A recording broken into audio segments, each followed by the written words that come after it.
Olá amigos, amiguinhas, para a nossa leitura de hoje, vamos elevar o nosso pensamento em Deus Pai Todo-Poderoso, em Jesus nosso Mestre e os bons Espíritos que nos ajudam a compreender a aula de hoje. Que assim seja, graças a Deus, graças a Jesus. Nós estamos no programa complementar, módulo 4, roteiro 2, mediunidade nas crianças.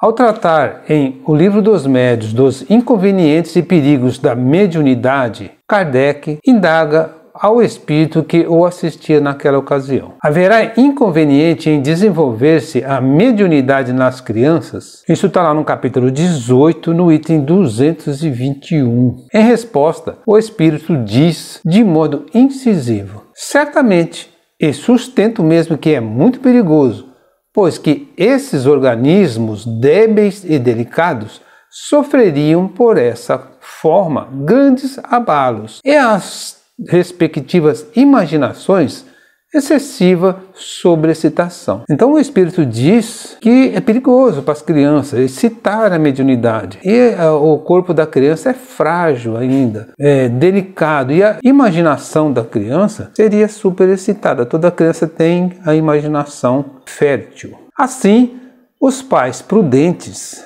devem afastá-las dessa ideia, ou, quando nada, não lhes falar do assunto, senão do ponto de vista das consequências morais. Então, os pais devem tratar como uma coisa normal. Toda criança tem o seu amiguinho espiritual, toda criança acaba conversando com entes desencarnados, e os pais devem tratar isso como se fosse normal. Isso são coisas normais, não cometer nenhum alarde, não fazer nenhum alarde. Mais adiante, o codificador insiste: há, no entanto, crianças que são médiuns naturalmente, quer de efeitos físicos, quer de escrita e de visões. Isso é uma mediunidade espontânea que Kardec está falando, né? Existe o médium, a criança ela tem uma mediunidade natural, né? E existe uma mediunidade espontânea, que é uma coisa já um pouquinho mais forte na própria criança. Apresenta isto o mesmo inconveniente? Então Kardec está perguntando: isso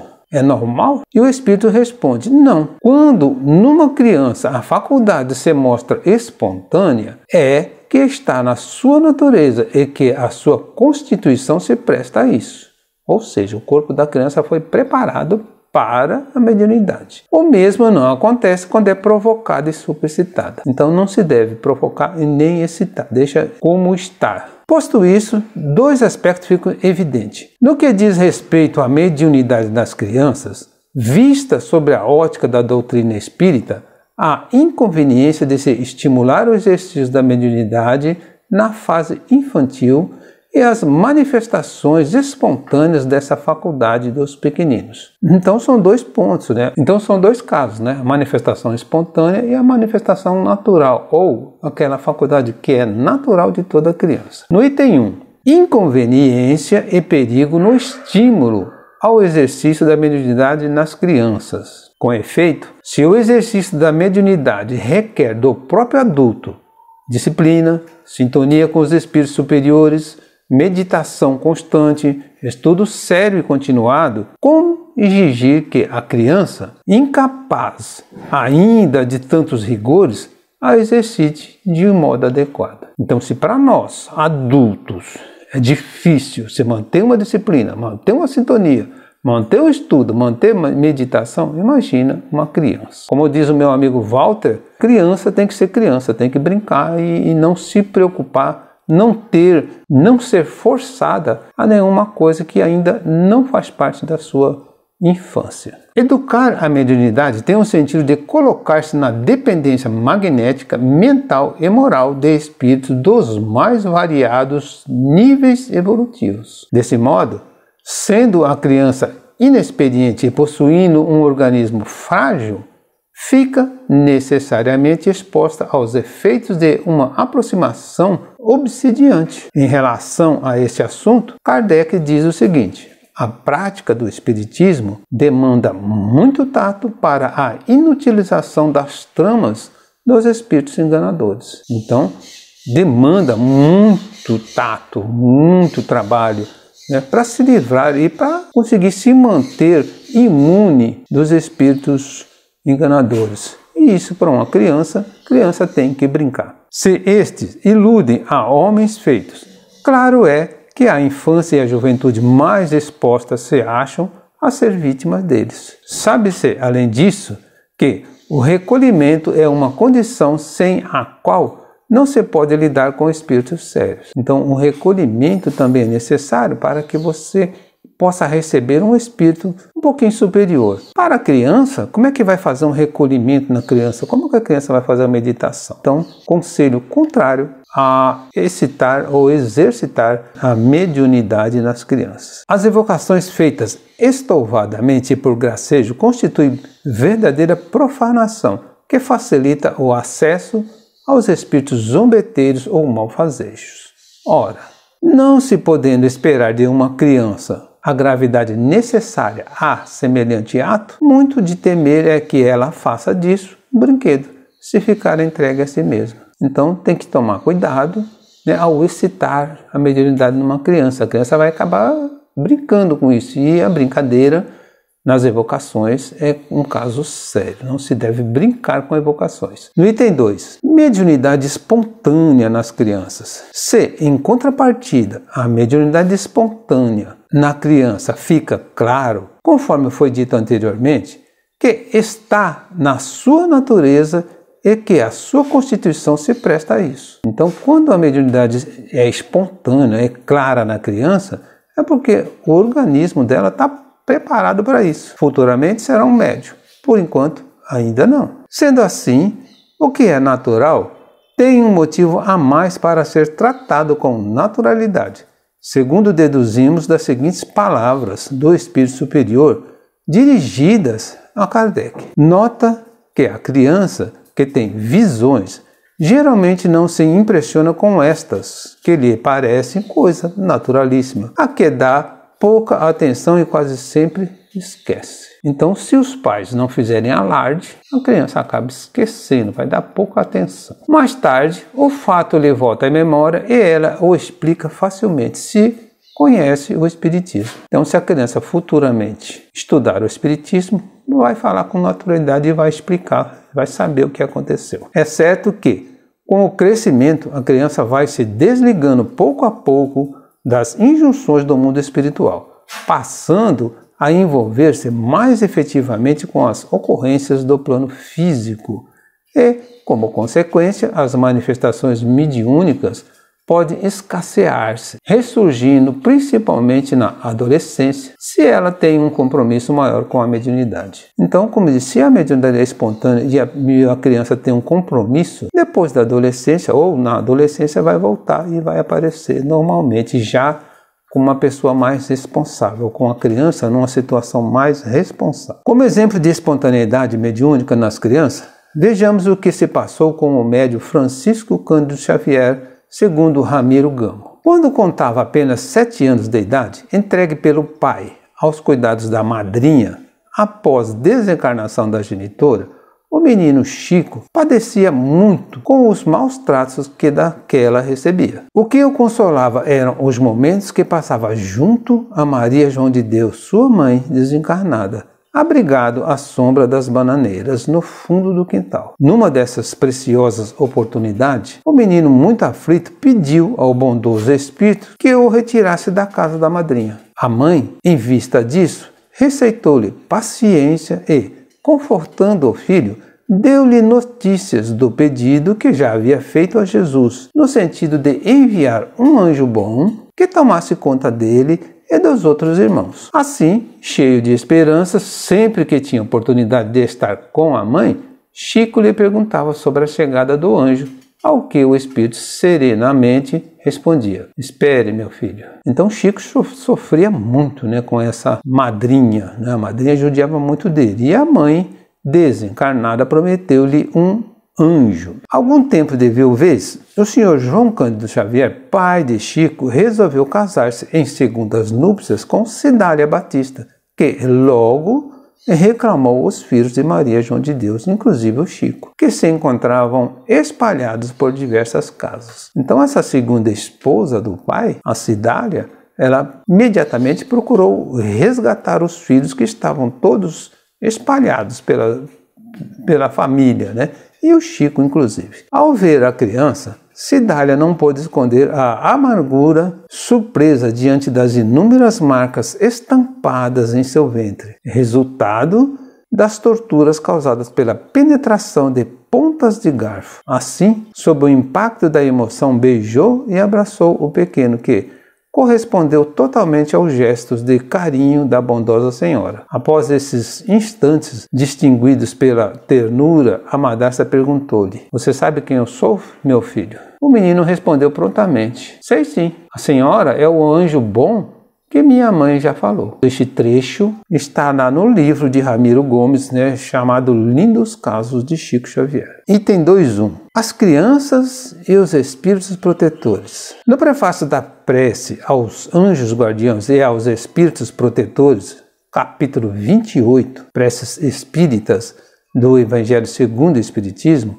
Kardec diz o seguinte: todos temos ligados a nós, desde o nosso nascimento, um espírito bom, que nos tomou sob sua proteção. Desempenha junto de nós a missão de um pai para com seu filho, a de nos conduzir pelo caminho do bem e do progresso, através das provações da vida. Então, isso está lá no Evangelho segundo o Espiritismo. A criança é, desse modo, resguardada pela influência benéfica e controladora dos espíritos protetores. Então é o caso aí do médium Chico Xavier, que ele foi protegido, pelo espírito, que conforme a gente disse no exemplo anterior. Deles recebendo instruções orientadoras e, não raro, avisos de recado aos familiares, a ela transmitidos através da vidência, da intuição ou das outras faculdades. Então, os espíritos protetores passam alguns recados, alguns avisos e protegem a criança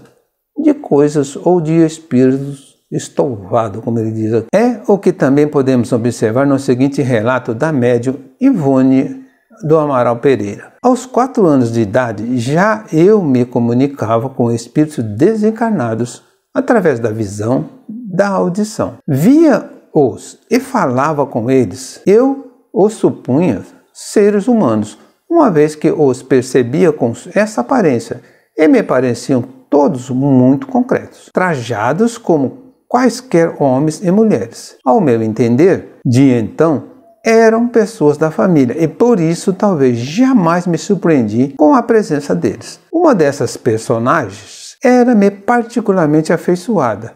Eu a reconhecia como pai e a proclamava como tal a todos os de casa com naturalidade, julgando-a realmente meu pai e amando-a profundamente. Mais tarde, esse espírito tornou-se meu assistente ostensivo, auxiliando-me poderosamente à vitória nas provações e tornando-se orientador dos trabalhos por mim, realizado como espírita e médium. Isso está lá no livro da Ivone Pereira. O livro chama-se Recordações Mediúnicas. A dona Ivone, então, ela, aos 4 anos, ela não aceitava a família que ela vivia, e ela tinha recordações da família de encarnações passadas. E ela tinha lá o pai de encarnações passadas, que ela aceitava como pai, e o pai atual ela não aceitava. A família atual também não aceitava. Nessas circunstâncias, estando a criança resguardada, controlada por seu espírito protetor ou seu anjo da guarda, segundo a compreensão da maioria das pessoas, e auxiliada por outros amigos espirituais que a amam, não há o que temer, cabendo à família, em primeiro lugar, demonstrar tranquilidade, confiança nos desígnios superiores, facilitando assim a intervenção benéfica dessas entidades. Então a família não tem muito o que fazer, tem que demonstrar confiança aos espíritos superiores e eles vão cuidar. Em primeiro lugar seria isso. Então a família tem que ter tranquilidade, não criar alvoroço. Item 2.2. As crianças e os problemas mediúnicos. É oportuno considerar, no entanto, que mesmo espontânea, nem por isso a faculdade mediúnica nas crianças deixa de ser, em muitos casos, dolorosa e preocupante. Então, mesmo uma mediunidade espontânea, ela é dolorosa e ela é preocupante. Em várias épocas da humanidade e nos 4 cantos do mundo, há notícias de famílias atormentadas pela presença de espíritos que se manifestam aos pequenos nas mais variadas formas, pelos diversos tipos de mediunidade, com os mais diferentes objetivos e intenções. Então acontece da criança receber um espírito. Nesse caso, então, a gente aconselha, né, procurar uma casa espírita para um tratamento adequado. O assunto é extremamente delicado. Se considerarmos a dificuldade em se atinar com o que está ocorrendo com a criança, o que causa embaraço na busca de uma feliz solução para o caso, sobretudo se a família não tem conhecimento da doutrina espírita. Então, se a família não tem o conhecimento da doutrina, fica mais difícil, né? Mas para quem tem, procurar uma casa espírita para que, principalmente os pais, sejam orientados de como cuidar dessa criança. E ainda, Ivone do Amaral Pereira, que ao narrar suas próprias experiências com o fenômeno de desdobramento perispiritual, oferece um bom exemplo do assunto. São suas palavras. Em verdade, já por essa época, a do fenômeno de desdobramento do corpo astral, eu não passava de uma criança infeliz, pois o sofrimento me acompanhava desde o nascimento e eu sofria não só a saudade da minha existência anterior, da qual lembrava, como ainda a insatisfação no ambiente familiar, que eu estranhava singularmente. Então, como a gente já comentou, ela não aceitava a família atual. Dentre as muitas angústias que então me afligiam, destacava-se o temor que eu experimentava por um dos meus irmãos, o qual, como só ia acontecer entre proles numerosas, esse só ia acontecer é um termo que diz como costuma acontecer, né? Como só ia acontecer entre proles numerosas, me surrava frequentemente por qualquer contrariedade durante nossas peraltices, fato que me pungia e aterrorizava muito. A minha, talvez excessiva sensibilidade exagerava como se tratasse de um martirológio por mim sofrido, tornando-me então complexada no próprio lar paterno. Então ela tinha complexo no próprio lar, por conta de tudo isso, da lembrança da vida anterior, e queria apanhar do irmão. Certa noite, inesperadamente, verificou-se o fenômeno de transporte em corpo astral, fenômeno de desdobramento espiritual, né? Com característica de morte aparente. Então ela ficou como morta. Os pais aí, né, viram o corpo da criança ali inerte, então considerando que quase morta. Sob a ação do fenômeno, vi-me no interior da igreja que eu amava, diante da imagem do Senhor dos Passos, como frequentemente acontecia. O familiar acima citado torturava-me, então, com os habituais maus tratos, espancando-me furiosamente, despedaçando-me as roupas e puxando meus cabelos. Sentindo-me aterrorizada, como sempre, em dado momento, apelei o socorro do Senhor. Então, como que vi a imagem desprender-se do andor com a cruz nas costas, descer os degraus, estender as mãos livres para mim e dizer bondosamente: vem comigo, minha filha, será o único recurso que terás para suportar os sofrimentos que te esperam. Então, Dona Ivone, nesse desdobramento, né, ela viu um sofrimento horrível com aquele irmão e ela pediu ajuda de Jesus. Então, aí, no caso, o Senhor dos Passos, que era a igreja que ela gostava, né, Jesus, então, pegando na mão, falou: vem comigo. Todos os médiuns têm que pensar nisso, né? A gente tem que ter a nossa mediunidade com Jesus. Estarmos juntos com Jesus. Aceitei a mão que se estendia, apoiei-me nela, subi os degrauzinhos da capela mor e de nada mais me apercebi, enquanto que a visão não foi jamais esquecida, constituindo antes grande refrigério para o meu coração, até hoje a sua lembrança. Então o fato de lembrar, né, Jesus dando a mão para ela, Jesus pedindo para ela que o acompanhasse, isso causa refrigério, como ela diz aqui. Efetivamente, grandes provações de testemunho, lágrimas ininterruptas, sem me permitir um único dia de alegria neste mundo se sobrepuseram no decurso da minha presente existência. Mas, bem cedo eu me fortalecera para os embates, pois naquela mesma idade, 8 anos, li o primeiro livro espírita, uma vez que já lia corretamente pela citada época. Então ela começou logo cedo estudando a doutrina espírita, aprendendo. No item 2.3, recursos de amparo às crianças portadoras de mediunidade. Então, o que fazer, Ainda com respeito à fala do Espírito Superior sobre a questão do estímulo ao exercício da mediunidade nas crianças, colocada ao início dos subsídios, queremos enfatizar o apelo feito à prudência dos pais, no sentido de afastar os filhos dessas ideias, de não lhes falar sobre o assunto, a não ser do ponto de vista das consequências morais. Então os pais não devem fazer alarde, como a gente já disse, Se a criança falar, eu conversei com a vovó, tudo bem, manda um beijinho para ela, dá um abraço nela e chama para fazer qualquer atividade da casa, para ajudar em qualquer atividade, para tirar da cabeça, como diz aqui, afastar dela essa ideia. A esse sábio conselho, que encerra excelente recurso de amparo à criança, apresente ou não indícios de mediunidade, podemos aditar outros igualmente valiosos, dos quais a família não pode prescindir. Então, além desse, outros recursos. Prece em favor dos espíritos que delas tentam acercar-se. Então, os pais devem fazer prece em favor dos espíritos. Não importa se não sabe que espírito que é, faz uma prece. Para que sejam ajudados, para que sejam protegidos, para que estejam sempre amparados por bons espíritos. Passes ministrados por companheiros responsáveis. Então, se possível, tomar passe na casa espírita. Frequência às aulas espíritas de evangelho. Então, evangelização espírita infantil ou da infância, a fim de que possam, pouco a pouco, ir assimilando noções doutrinárias compatibilizadas com sua idade.